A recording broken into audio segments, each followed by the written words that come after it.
จังสี่มันต้องถอนจักอยู่ไสแหน่บัดแง่มหากันกับบ่เห็นโคกหลายปะแดง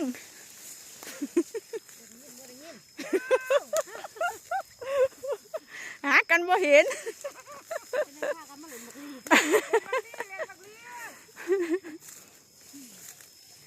สิใครเนี่ยแต่ย่ำปวดเงาหันแล้วเนาะบ่ได้แล่นไปไกล